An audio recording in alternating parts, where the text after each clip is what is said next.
So అట్లా ఆ కార్యక్రమం చేస్తున్నప్పుడు అప్పుడు ఈ అన్నమయ్య రచయిత జేకే భారవి అనే మహాత్ముడు ఓ రోజు ఆవేశంగా నెక్స్ట్ డే వచ్చి నేను అసలు లీనమైపోయాను, శివశంకరి పాడుతూ భగవద్గీత శ్లోకాలు ఆయనే దిగొచ్చి పాడుతున్న అనుభూతి కలిగింది, మీరు భగవద్గీత పాడేయాలి స్వామి అన్నాడు. ఓకే. అనగానే భగవద్గీతను ఏం పాడడం అంటే నేను పాడను అన్న, మనం రికార్డ్ చేద్దాం, మీరు పాడేయాలి. నేను పాడినాను. ఎందుకు పాడరు అన్నాడు. మీరు రాత్రి పాడారు, రాత్రి స్టేజ్ మీద పాడడం వేరు, ఆయన పాడింది. మీరు రికార్డింగ్ అంటున్నారు, ఆల్రెడీ రికార్డింగ్ ఘంటసాల గారిది జనబాహుళ్యంలో ఉన్నప్పుడు మళ్ళీ నేనేమిటి, ఇమిటేషన్ ఏంటి? నో నో నో అన్న. అప్పుడు ఆయన ఒక గొప్ప మాట అన్నాడు.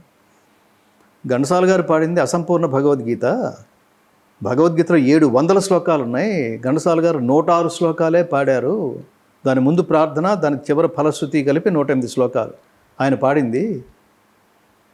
ఇంకా 600 శ్లోకాలు ఉన్నాయి, 594 శ్లోకాలు ఉన్నాయి. అవి మొత్తం ఈ దేశంలో ఎవరూ పాడలేదు, ఎవరు రికార్డ్ చేయలేదు. అది పాడి రికార్డ్ చేసి మీరు ఏకలవ్య శిష్యునని చెప్పుకుంటారు ఘంటసాల గారికి. సో మీ గురువు గారు ఘంటసాల గారికి ఈ భగవద్గీత పుట్టిన ఈ దేశానికి మీరు అంకితం ఇవ్వడం కంటే మీ జన్మకి ఏమైనా సార్థకత ఉంటుందా, ఆలోచించండి సీరియస్గా అన్నాడు ఆయన. అది నాకు నచ్చింది. ఓకే. నచ్చితే ఇది బాగుంది స్వామి, కానీ మీరు మంట పెట్టి వెళ్ళిపోవద్దు, దీని ప్రొడ్యూసర్ కావాలి కదా అని అడిగాను. ఆ ప్రొడ్యూసర్ అనే ఆ పాయింట్ దగ్గర ఎవరు వచ్చి చేస్తారండి? ఆ రోజులో లక్షలైంది ఓకే భగవద్గీత. ఇప్పుడు చేస్తే ఈ టెక్నాలజీలో చేస్తే దీన్ని యథాతథంగా ఇమిటేట్ చేస్తే ఎలా చేస్తాం? దానికి మనదేదో ఉండాలి కదా, దాని మీద ఒక రీసెర్చ్ అదంతా పెట్టుకుని ఇలా చేస్తే బాగుంటుంది. ఘంటసాల గారు భగవద్గీత ఇంట్రడక్షన్ లేదు. సో ఆ ఇంట్రడక్షన్ అసలు ఎక్కడి నుంచి, అంటే శాస్త్రవేత్తల దృష్టిలో ఈ యూనివర్స్ ఏంటి, తాత్వికుల దృష్టిలో ఈ యూనివర్సిటీ ఈ యూనివర్సల్ ఇదేమిటి, ఈ జీవ పరిణామ సిద్ధాంతం ఏంటి, ఎవరెవరు ప్రారంభంలో ఎపిక్యూరియన్స్ ఏం భావించేవాళ్ళు, సో క్రిస్టియన్స్ ఏం భావించేవాళ్ళు, జైనుల కాలంలో వాళ్ళు ఏం భావించేవాళ్ళు, అంతకుముందు భగవద్గీత అసలు ఏం చెప్పింది, జనాలు ఇప్పటికీ దీన్ని ఎందుకు ఫాలో అవుతున్నారు, ఇందులో ఏముంది, శంకరాచార్య ఏమన్నారు.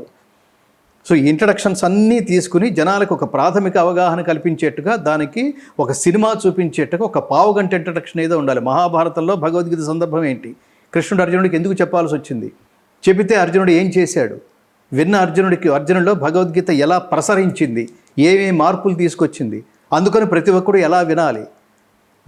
మనం నమ్మినా నమ్మకపోయినా ప్రకృతి శక్తుల ప్రభావం మన మీద ఉన్నట్టే భగవద్గీతను మీరు నమ్మినా నమ్మకపోయినా అది పఠించటం ప్రారంభించిన తర్వాత దాని ప్రభావం మీ మీద అనన్య సామాన్యంగా ఉంటుంది. మిమ్మల్ని మనీషిలాగా తీర్చిదిద్దేంత వరకు అది మిమ్మల్ని నిద్ర పట్టనివ్వదు, మిమ్మల్ని చాలా గొప్ప డెస్టినేషన్కి తీసుకువెళ్ళేంత వరకు నిద్ర పట్టనివ్వదు. దానికి నేనే ఉదాహరణ అంజిబాబు గారు. అవును, భగవద్గీత 0 లెవెల్ నుంచి భగవద్గీత అక్కడి నుంచి ప్రారంభించి ఇవాళ రాష్ట్రపతి అవార్డు తీసుకునేంత వరకు అది తీసుకువెళ్ళిందా, నేను వెళ్ళానా? నేను నా పనిలో ఉన్నాను, అవార్డ్స్ వెనక వస్తాయి. Right right.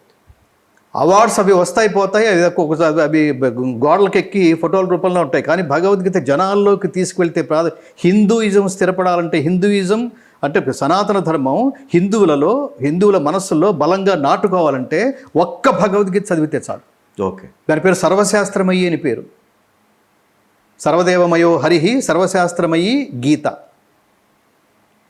అది ఒక్కటి చదువుకుంటే ఇది జీవిత పాఠం. ఇది మళ్ళీ ఆధ్యాత్మికం అని, రిటైర్మెంట్ సబ్జెక్ట్ అని, మీరు శ్రీరామాయణం కానీ, భారతం కానీ, భగవద్గీత కానీ, ఉపనిషత్తులు కానీ, వేదాలు కానీ, ఇవన్నీ వీటిని లైఫ్ సైన్స్ అంటారు. ఏది తెలుసుకోవటం వల్ల లైఫ్ ఇంత అద్భుతమైందా, దాన్ని ఇంత కాపాడుకోవాలా, ఇంత జాగ్రత్తగా వ్యవహరించాలా. శరీరం అన్నది ఇది దేహో దేవాలయ ప్రోక్త జీవో దేవ సనాతన. ఇది అత్యద్భుతమైన దేవాలయం లాంటిది, లోపల ఉన్నవాడు పరమేశ్వరుడు అని చెప్తున్నాడండి. ఒక్కసారి దాని మీద కాన్సన్ట్రేట్ చేయడం ప్రయత్నించండి.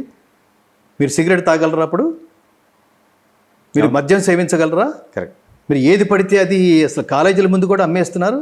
అసలు సొసైటీ ఎలా ఉంది? వీటన్నిటికీ విరుగుడు, వీటన్నిటికీ దివ్య ఔషధం భగవద్గీత. పిల్లలు ఏంటండి, చిన్న పిల్లలు, ఆడపిల్లలు ఏంటండి, స్త్రీ వ్యవస్థ రోజు రోజుకి అంటే దిగజారుతున్న పర్సంటేజీ, అంటే దుర్మార్గపు ఆలోచనలు, వాళ్ళు బూతులు మాట్లాడటం కానీ, లేదా సిగరెట్లు తాగటం కానీ, దుర్భాషలాడడం కానీ, మందు కొట్టేయటం లాంటివి కానీ, చాలా క్యాజువల్గా వాళ్ళ డ్రెస్సుల విషయాల్లో కానీ ఆ పర్సంటేజ్ ఒక్కసారి చూడండి. స్వేచ్ఛని దుర్వినియోగం చేసుకుంటున్న ఆ ఆడపిల్లలు స్త్రీలు, వివాహిత స్త్రీలు కూడా ఒకసారి ఫేస్బుక్ చూడండి. వాళ్ళ ముందు కూర్చొని ఇంటర్వ్యూలు చేయడం అవసరమా? వీళ్ళ నుంచి మనం ఏం నేర్చుకుంటున్నాం? ఏం చెప్పించాలనుకుని ఇంటర్వ్యూవర్స్ బయలుదేరుతున్నారు. ఈ సోదంతా మనకు అనవసరమా? అవసరమా? ఆవిడేంటి ఇంత పవర్ఫుల్ కెమెరాస్ ముందు కూర్చుని ఇంత వరస్ట్గా టైంపాస్ చేస్తున్నారా? వీళ్ళని సెలబ్రిటీస్ అంటారా? మళ్ళీ ఈ దరిద్రపు సెలబ్రిటీ హోదాలో మళ్ళీ వీళ్ళు బెట్టింగ్ యాప్స్ చేయటమా? కొన్ని వందల మంది, వేల మంది ఆత్మహత్యల కారకులు కావటమా? మీకు అసలు జీవితం అంటే విలువ ఉందా? మీకు ఎంత గొప్ప జీవితం అండి! ఈ జీవితాన్ని ధన్యం చేసుకునే మహానుభావుల రెఫరెన్స్ మీకేమీ కనపట్లేదా? ఛత్రపతి శివాజీ 395వ జయంతి చేసుకుంటున్నాం ఈ రోజున మహాత్మా. అంటే దాని అర్థం ఏంటి? ఆయన వెళ్ళిపోయిన 395 సంవత్సరాలు బతికున్నాడా మన హృదయాల్లో? చావా సినిమానే ఏం సినిమా అది? చావా సినిమా వస్తే అసలు మొత్తం ఉడికిపోలేదు హిందువుల రక్తాలన్నీ. వెండి తెర మీద చూస్తున్నప్పుడు, అంత పెద్ద స్క్రీన్ మీద చూస్తున్నప్పుడు మన వాళ్ళని ఇంత నాశనం చేశారు. ఇప్పుడు జ్ఞానాగ్ని రగులుతోంది జనాల్లో. దీనికి ఒకానొక కారణం మహాత్ముడు మోడీ కూడా.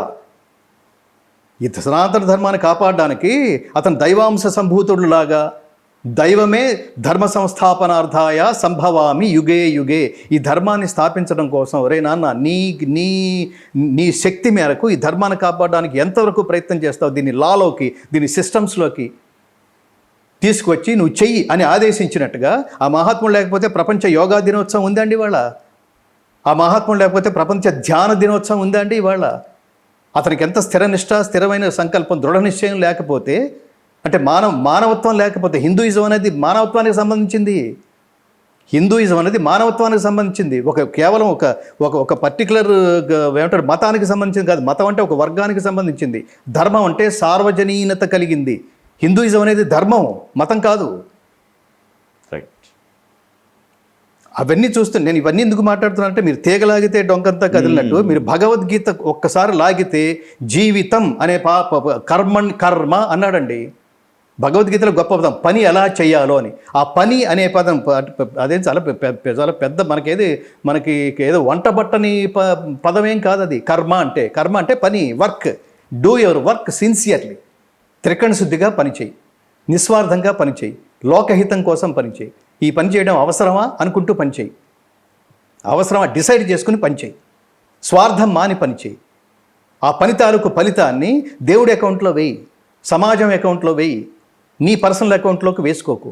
ఎందుకంటే ఒక పని ప్రారంభించినప్పటి నుంచి ఒక పని పూర్తయ్యేంత వరకు ఎన్నో కలిస్తేనే ఆ పని పూర్తి కాదు కదా. ఇప్పుడు మన ఇద్దరు మాట్లాడుకుంటున్నామంటే మన ఇద్దరికి ఆరోగ్యం బాగుండటం వల్ల కలిసాం, సమయం కలవటం వల్ల కలిసాం.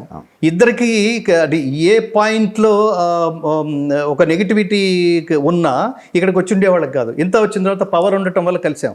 కరెక్ట్.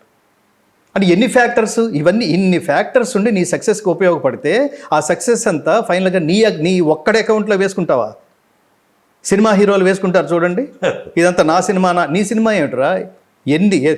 యూనిట్ ఎంతమంది, ప్రతిరోజు ఎంతమంది పనిచేస్తే, లైట్ కెమెరామెన్ దగ్గర నుంచి లైట్ బాయ్ దగ్గర నుంచి, అన్నం పెట్టేవాడి దగ్గర నుంచి, ఇక్కడ ఈవెన్ నువ్వు కారులో దిగగానే నిన్ను ఎవడైతే రిసీవ్ చేసుకుంటాడో వాళ్ళు ప్లెజెంట్గా రిసీవ్ చేసుకోకపోతే దాని ఇంపాక్ట్ కూడా నువ్వు యాక్ట్ చేసే సీన్ మీద ఉంటుంది.